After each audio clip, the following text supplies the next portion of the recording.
the interests of the American public have no bearing in the direction of the country, in the policy decisions. It doesn't matter which party we're talking about either. Republicans, Democrats, it's all the same thing. There's no voice for the people. I think we're being controlled by a relatively small group of extremely powerful individuals that are pretty much pulling the strings behind both major parties, as well as the economic and financial institutions. We're supposed to have the people being represented by the Congress, and this is a check and balance system. But instead, you have all branches of government owned by major corporations. The folks who run America are the people who operate behind the scenes to make sure that the person who is in the seat of president and Congress and the people who we elect are the people that will do their bidding. I think what you see is what it is. And who runs America are the banks and the multinationals. It's as simple as that as I see it. And they're the ones that have made all the decisions that have put us in the place that we're in now. In 1937, Ferdinand Lundberg, who'd been a writer with the Wall Street Journal and other financial publications, wrote a book called America's 60 Families.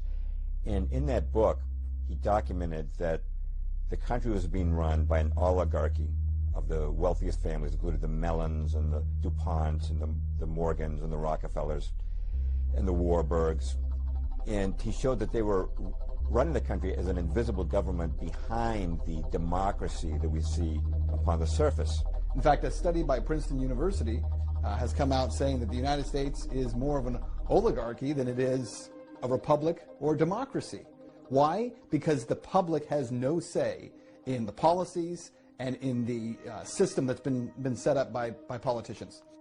It's the unseen people that I'm more concerned about, really, because there's got to be someone, somewhere, that creates the agenda that all these people must follow.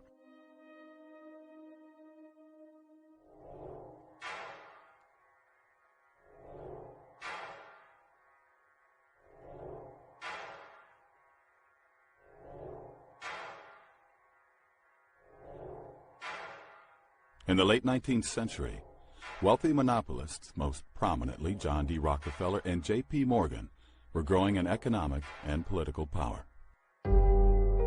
Americans were increasingly alarmed at Wall Street's domination of both the Democrat and Republican parties. This led, in the 1890s, to the formation of the grassroots Populist Party. The Rockefeller-Morgan axis decided to distract Americans with a new enemy, Spain. The choice was not coincidental. Spain ruled Cuba, which by the 19th century had become the world's richest colony and largest sugar producer. National City Bank coveted Cuba's white gold as a complement to Standard Oil's black gold.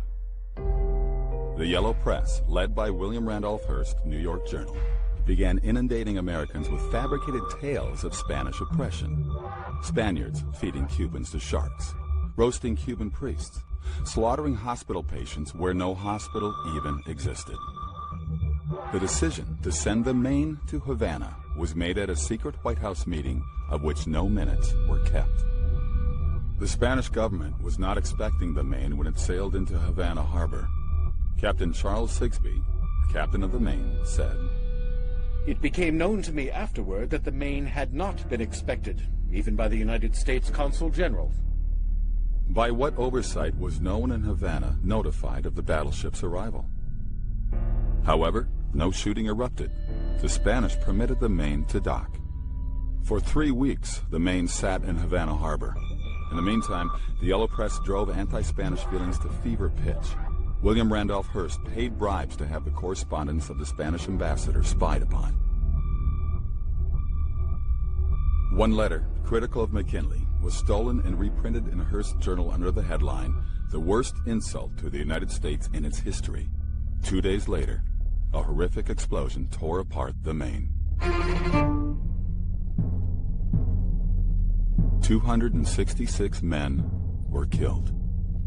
A U.S. Naval Court of Inquiry attributed the explosion to an external device, but was unable to assign any blame. The Yellow Press had no reservations. The bombing, they claimed, was the work of the Spanish government. Americans were goaded into war with the battle cry, "Remember the Maine." Here, Spain is depicted as a semi-human brute, its bloodied hand on the grave of the Maine, and its foot trampling an American flag. The war was immortalized in American public memory by one-sided naval victories. Teddy Roosevelt and his Rough Riders. And the charge up San Juan Hill. But did Spain really sink the Maine?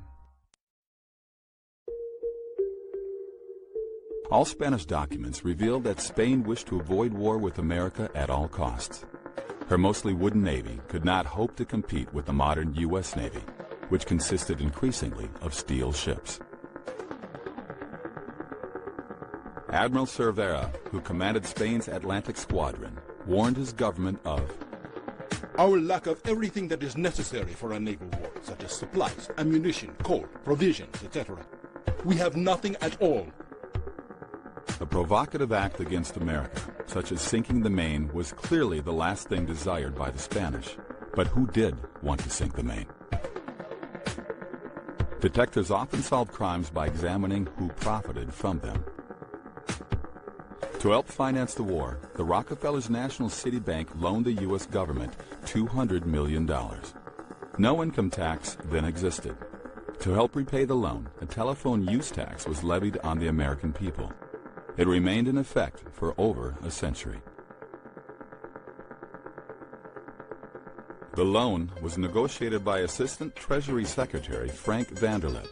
After the war, National City Bank made Vanderlip its president. In that capacity, as we will see, he participated in the infamous Jekyll Island meeting, where the Federal Reserve Bank was secretly created.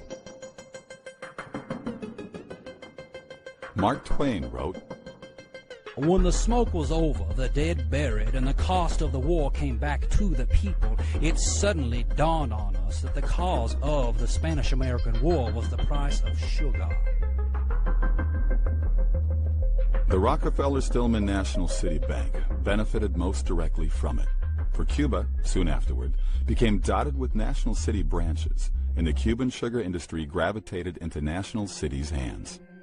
The Spanish-American War was the first war that persuaded Americans that the purpose of our military was not just self-defense, that we had to go overseas and fight wars on other people's behalf, and that became a pattern that continued ever since.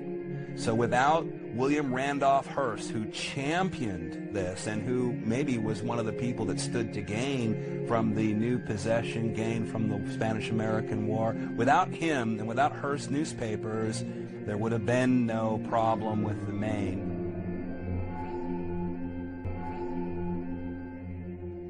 The phrase false flag, I think, is becoming more and more familiar to more Americans than it used to be. First time I ever heard that phrase was probably about 20 years ago, and I thought, what does this mean? I think many Americans are still in that category. What does that mean?